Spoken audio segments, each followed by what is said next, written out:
welcome to another episode of the Thumb Strong podcast. Today I'm joined by Bethany. We never really do an introduction. Me and you again. They can read. Yes, I can. Maybe. Hopefully they know us by now, right? Maybe. How are you doing today? Great. How are you? I'm doing great.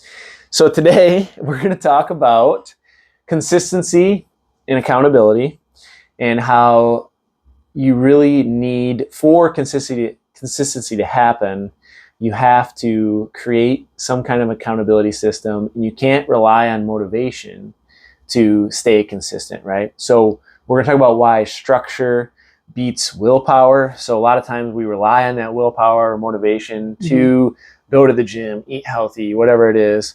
So we want to talk about how to stay consistent by using accountability, creating structure. And so we're going to kind of break down some different things. We've obviously talked a lot about motivation in the past and how you can't rely on that, but we want to kind of go into a couple different kind of new perspectives. So basically, bottom line, most people don't struggle with fitness because they don't care about it. Like most people want to be generally healthier and more fit, right? But they struggle with it because a lot of times we're just mentally exhausted, or we don't have enough battery or energy left in the tank to be able to do what it takes to be healthy and fit, right? So that's kind of the toughest part. A lot of us have busy schedules, work, kids, there's stressors going on. There's a lot of responsibilities that we have. So fitness can sometimes feel just like one more thing that we have to try to add onto our plate. Right. And a lot of times it can get pushed to the back burner. So this episode is not going to be about, hey, you've got to try harder. You need to find more motivation. You need to be more disciplined, although being disciplined is definitely a very, very good trait to build. It's not something that we're born with, right? It can definitely be built. This episode, we're going to kind of get into like how our brain actually works, why our willpower does run out, why value, structure, and accountability create that consistency. So consistency doesn't come from motivation. It comes from removing decisions so that you have a clear plan and structure to be able to follow through. So why does doing it alone often fail? So let's first talk about that. Yeah, so a lot of people know exercise is important. You got to move your body. Nutrition is important. You got to eat better. Consistency is key. It's everywhere on the internet. Consistency is key. So knowledge of those basics isn't necessarily the issue. It's more so all the decisions that they have to make around that. So when people that go it alone, if they're forced, they got to decide when they're going to work out, what they're going to do, what they're going to wear to their workout, how hard they're going to go, whether they have enough time, if they're doing it right, what they're going to eat before or after, what they're eating all over the day, if today even counts towards them making progress. They have to decide okay, am I going to step on the scale and see, and then decide based on that, are they going to change stuff? Which they really shouldn't, but some people let that affect their decisions. For one workout, that's a lot of different decisions. For one workout, one day there's thousands of decisions. It's 70,000 thoughts that you have in a day, but there's all these little micro decisions that your brain will either go automatic, autopilot, or you'll consciously be doing and making these decisions and choices. So every decision you make costs mental energy.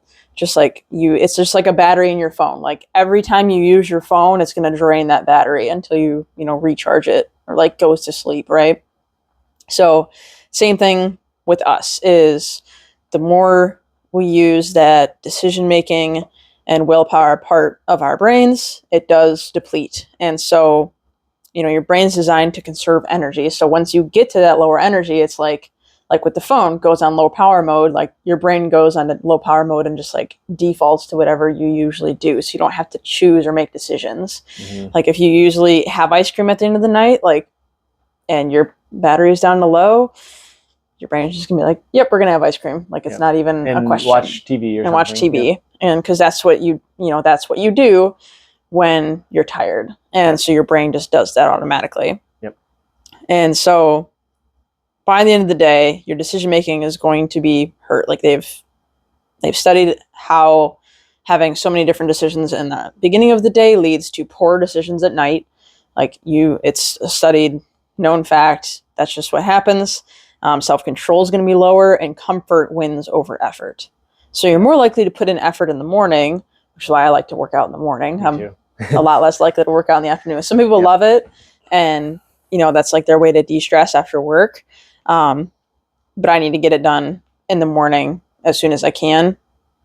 And then, making sure things are prepped, things are ready, either in the morning or when your energy and mental energy is higher versus when it's the lowest. Because you're going to be less likely to do it when you're not at your best. So people don't really quit fitness or like their goals. They usually just quit the mental. It's more of a mental battle than anything. Like, physically it's hard too, but it's all mentally. Like if it feels draining, like work, like a lot of people feel like they have to really work to, eat right and exercise. It's because mentally they have to make so many decisions around it. Yep. And so it feels like one other thing they got to do on top of, taking care of the house, make sure the kids got their food and like they've got their homework done and all that kind of stuff. And then also work on top of that. So, I like that quote. Most people aren't unmotivated. They're overwhelmed. Right. Yeah. Which is what it comes down to. Right. And so that'd be the first thing to go is like, you can't just stop taking care of your kids or stop going to work. Yep. It's usually people default to stop going to the gym when life gets busy or like you get overwhelmed or like not eating is healthy. And that's true. I mean, people say that all the time when they come in. It's like, that's what they end up defaulting to. Yeah. Yep. And fitness is usually one of those add-on things. So we already have so much on our plate. And so when you decide that you want to start working out or eating better, you're adding more things to your plate. And so that's usually why it's one of those first things that gets dropped, is just because you have that overload, that overwhelm, more decisions, right? So now we'll kind of go into that decision fatigue and why that consistency might break down. So decision fatigue is basically mental exhaustion from making so many choices in a day, right? So willpower will decrease, the follow-through decreases, short-term comfort becomes more appealing. So that's why, I don't really feel like going to the gym. I think I'd rather just relax and watch my show. Like that makes it so much easier because it's comfortable. It's easy. It's kind of automatic, like Bethany mentioned. So willpower is a limited resource. It is like that battery, like we talked about. And stress, poor sleep, work demands all drain it faster. So obviously, like you said, like if you unplugged your phone in the morning and you didn't really use it, you're going to have good battery left at the end of the day. Well, most of us use our phone a lot if we're scrolling on social media or if we're use it for work. It's going to drain it a lot faster, right? So that's why sometimes it's easier to get those hard things done in the morning. And that's another great reason why, like if you start your day with something positive or something that's good, like going for a walk, getting in a workout, having a great meal, healthy meal, it actually leads to more better decisions. It makes it easier, right? So, for skipping a workout, it might be because it's not because I don't want to do it. It's just I don't have the energy to go in. Right. And especially if you've got to go in and you have to decide what you're going to do today, how long your workout's going to be. Am I doing the right things? All that stuff just adds to that decision making. So, it's where it's like keeping it as simple as you can. Yep. Like, even, before I was like, I want to have like something different or I'll get bored of it. But I've started doing just either ground beef or chicken with those are my two proteins mainly, maybe like an egg or two in the morning or something with the beef. But it's like, those are the main proteins that I have cooked on hand, like all the time. And then always have frozen peas and carrots and broccoli. And like, those are my vegetables. And then either package of microwave rice or potatoes. Yep. And it's like, that's what my meals are going to be comprised of. Yep. And just making it super simple. Yep. So that way there's not like oh, what do I make, or what do I eat, or like what should I like prep for this week, and like it's just a lot of mental work to do all that. So it's easier. It is easier and simpler. Like, yeah, it might get boring after a little while, but I would rather just have it simple and like really easy, not have to think about it. And Then you know it supports your health and your wellness Right. and your goals, right? Yeah. Not that I'm never going to eat other foods, but it's like that's going to be like 80% of what I eat is that. That's a great example because, you know, the goal isn't necessarily to always make better decisions. It's to make fewer decisions. Obviously, we want to make better decisions, right? We want to make the better choice, the healthy choice, the easy choice. But that's a great example is like a lot of times it's, okay, what do we eat? You know, we have so many different options in our society. Like we can go through fast food, we can go out to eat. There's probably a million different things at home to make. So if you start just, you know, being a little bit more cautious about what you're buying and just have a few select options. I think we talked about this last week. Like one of the best ways is have, you know, 2 or 3 go-to breakfast, lunch, and dinners. So that way you're rotating still and you have a little bit of variety, but it's like you have fewer decisions to make. It's like, okay, I get this meal, or this meal, make them relatively or more healthy, you know, and eliminate the bad stuff. Because if you have that bad stuff there, then you've got to make that decision. Ooh, do I make the healthy meal or can I just have this? Like this is probably easier. It's not going to support my goals. So the easiest thing is just to get rid of it, right? Or have a limited amount of that unhealthy stuff. So, so why fitness is kind of optional for some people. We want to go into another perspective along with the decision fatigue, is value. So a lot of people, fitness isn't necessarily something you have to do. It's not ingrained into our schedules or anything, you know, throughout school, throughout college, throughout our work life.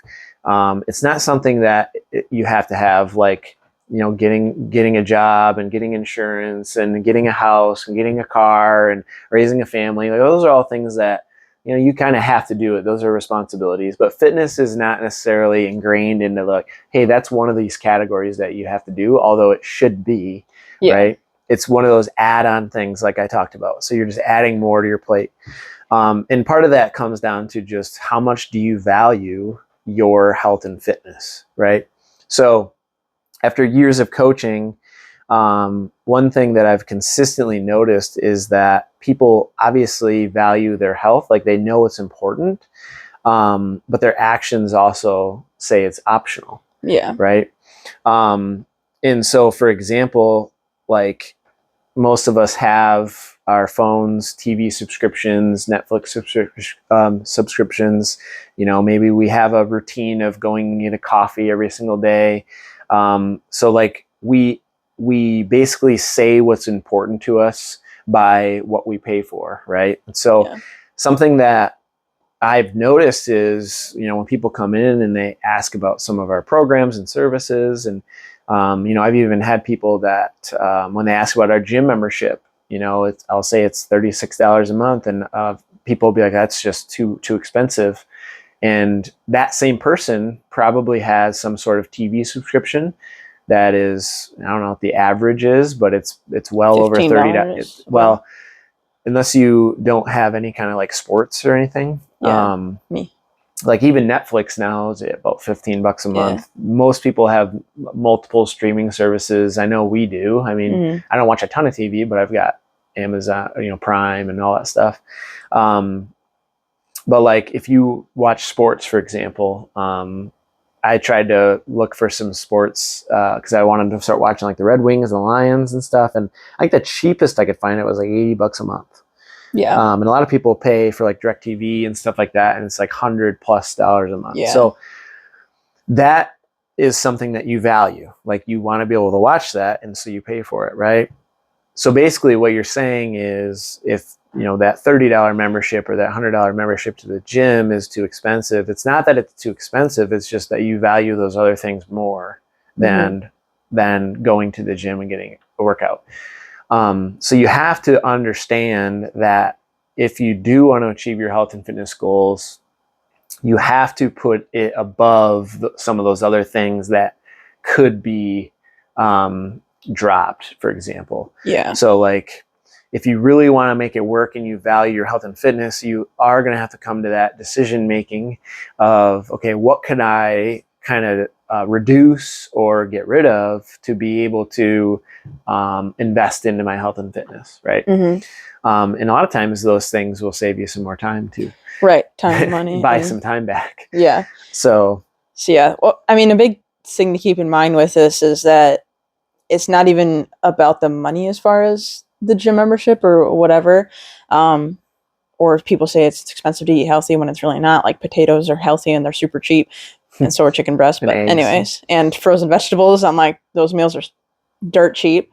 So it's not about the money. It's about perceived return on your investment. So if you have the mental frame of, oh, I'll buy this gym membership, but due to my past experiences, I don't think I'm actually going to use it, then you'll view this $36 as being wasted money. Right. When you could be spending it on sports subscriptions or something else that, like, you'll buy and get enjoyment out of.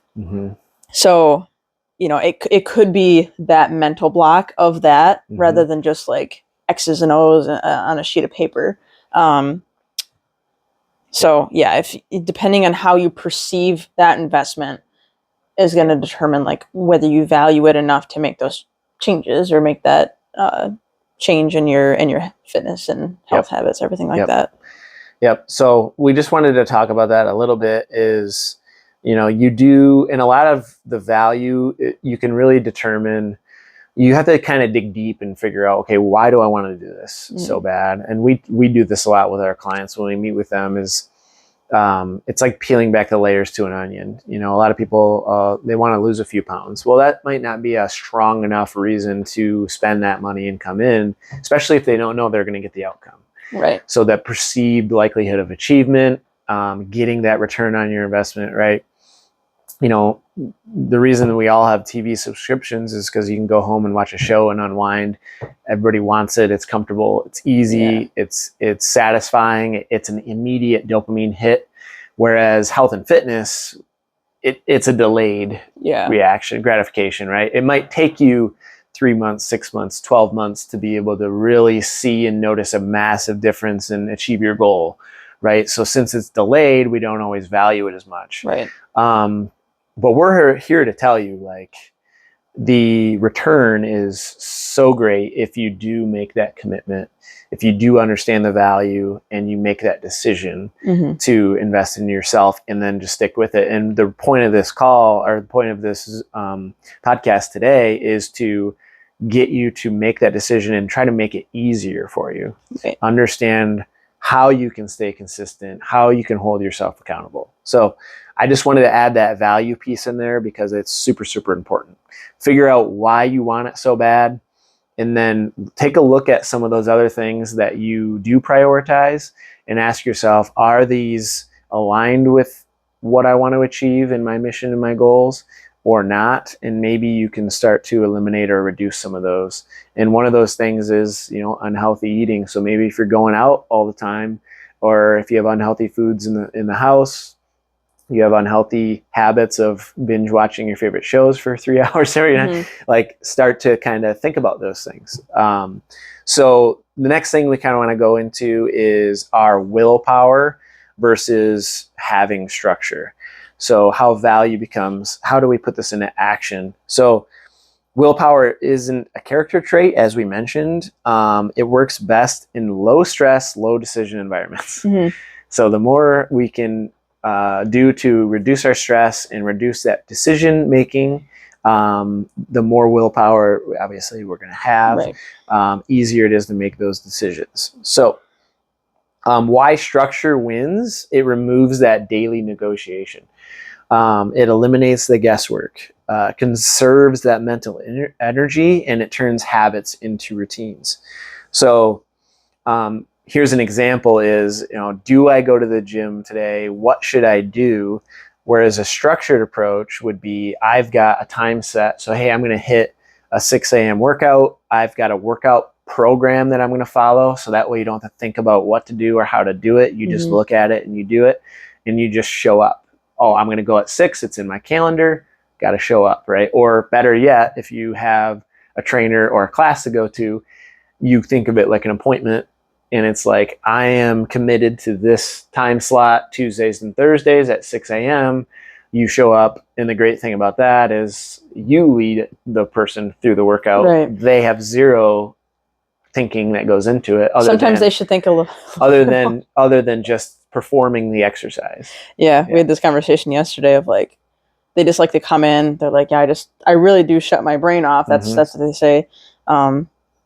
So, you know, there's a lot of times where I'm like repeating what reps we're doing, what the exercises, like people forget, you know, you tell them 5 minutes before and they'll forget, you know, 5 minutes later or 10 seconds later sometimes.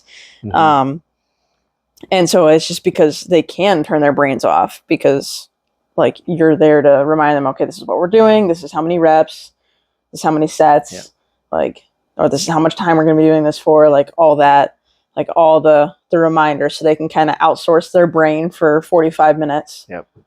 We're kind of the chief reminding officers. We are the chief reminding officers. And a lot of parents can relate to this, because if you're a parent, you're basically a chief reminding officer for your kids. You know, your kid, think about how many things your kids forget to do that you're constantly reminding them of. Well, we take that over for you when you come in and work out with us. So we will help you through that and remove your decisions, right? As much as we would love for people just to pay attention on the first try, it doesn't always happen, which we understand. I mean, and then this is why. It's just because people are coming in and maybe they're brain fried and overwhelmed from work and, or from stress and kids life or whatever. Yep. But when your health becomes something that you really, really, truly value and you are committed to, you know, you'll stop debating it. You're going to build systems around it, and you're going to invest in that support. And that, I think, is the most important thing. If you do have some sort of investment, you're going to take it more seriously, right? You're going to use it, and that support is only going to help you remove those decisions. So, anything else on that, Bethany? Nope. Okay. The other thing with willpower that we'll say, we've talked about this before, is you can build that battery. Yeah. So that willpower is a part of your brain, and the more... It's like a muscle. It's like a muscle. You can make it stronger. You can improve it. So that way you actually have more of it in a day. And how to build it is actually doing things you don't want to do. So if you don't want to go to the gym, you don't want to make that healthy meal, by doing that repeatedly, you know, week in and week out, that willpower muscle grows stronger. Essentially, think of it like you're increasing the battery life. So it's like you just said you ordered a new phone. It's probably got a better battery in it, right? It's going to charge faster. It's going to last longer. So essentially, you're upgrading that system in your brain that gives you that willpower, that motivation, right? So that's another cool thing about it. Accountability. So this is a system that makes that value stick. So basically how accountability works, you know, we're social by nature. So we follow through way better when there's commitment outside of ourselves. So that's why I mentioned, like, when you pick a class to come to, or a training session, or if you have a buddy that comes and works out, like we work out, doesn't always work out, but we try to work out together on Mondays around 9 a.m. And that helps us stay more accountable. We usually push ourselves a little harder. It makes it more enjoyable, right? It's social. We have a little bit more fun. So by creating that, we're creating accountability by creating a system, right? If you have a time, if you have a person that you can rely on, or a coach that you can rely on, it's going to help you show up and put in the work and stay more consistent, right? So let's see, we can go, I guess we already talked about group fitness, but we add in that support, that consistency. If you miss a couple classes, like, we send you a message, hey, where have you been? You know, we're trying to make sure that you don't let that comfortability sink in and skip too many workouts. We want to try to keep your foot to the fire and keep you coming in. Basically, just try to think about showing up. If you can show up, we'll kind of take care of the rest. Anything else you want to add on the accountability part? No, I wouldn't say so. Okay. So, last part here, I think is the last part. Yeah. Yeah. Big thing to just remember is that struggling with consistency doesn't mean that you're lazy or that you lack discipline. It's just your system isn't set up to give you success. Like your system requires way too much willpower. Yeah. Yes. So instead of like needing more motivation, you need fewer decisions, you need higher value alignment with your goals, and then better support with that as well. So confidence comes before, or doesn't come before you become consistent. It comes after. So you get more confident in your ability to be consistent once you're already consistent. Yeah. It's kind of a weird circle, but the basis is the fewer decisions that you're going to have in your day, the more likely you can be consistent making those few same decisions. Yep. Because you're going to save that willpower. Yep. But and a lot of people, like we've heard this a lot where, I just don't have the motivation to come in, and they wait for that motivation. Well, life throws us curveballs all the time. So if you wait until, like, how often do we hear, I'm going to wait until I'm less busy. I'll wait till after the holidays, right? By pushing that off or waiting until you're motivated, it usually never comes. So to go along with that, what you just said, like, you have to show up. And the more you show up, the more motivated you become. Or the more you show up, the more consistent you become, the more willpower you'll develop, right? Yeah. So it actually becomes easier by doing kind of the exact opposite, right? Right. So a couple questions for the people. So where am I making fitness harder than it needs to be? So start kind of asking yourself, okay, where am I making it hard? What could I make easier? Where am I treating health as kind of optional? What decisions could I remove? So going back to, okay, what things could I remove just to make it easier? If you've been doing it alone, I would highly recommend finding some sort of support.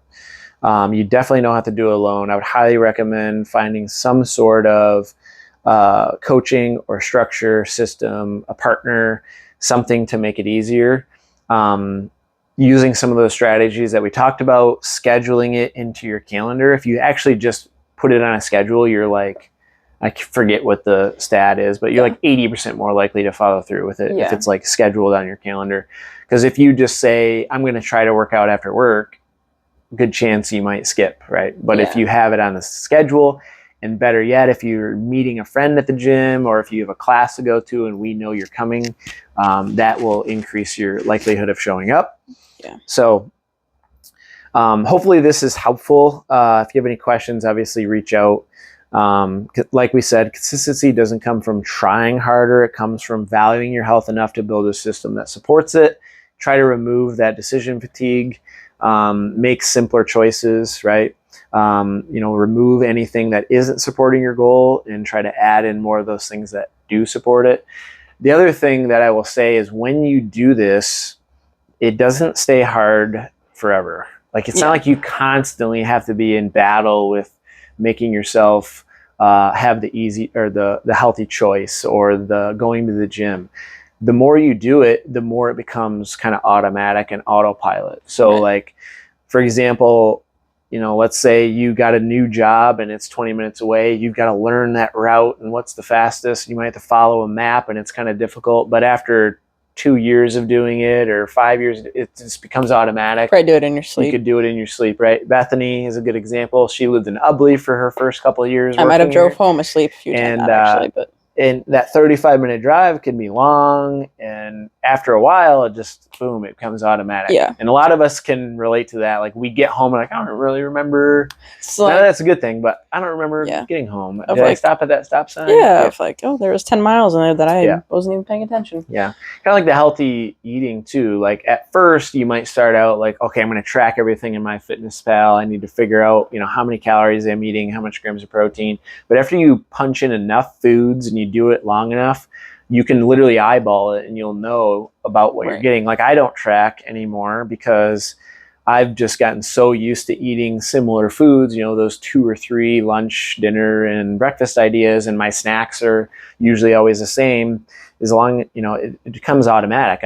I have my snacks available. I've got those healthy foods available. I make it.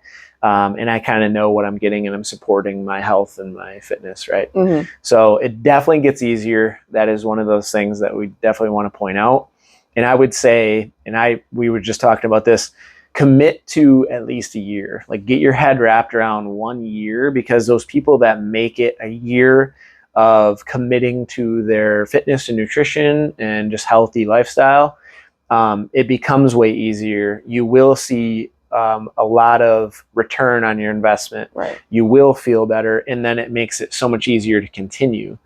So the people that make it a year usually continue a lot longer than a year. If you only commit to a month or two, there's a very, very good chance that you might rebound, and then you're just going to be kicking the can down the road and yo-yoing back and forth.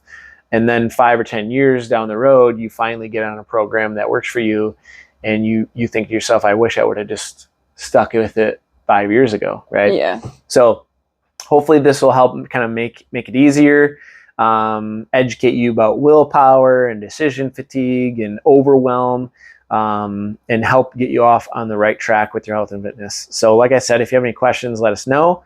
Till next time, stay healthy, and we'll see you in the next one.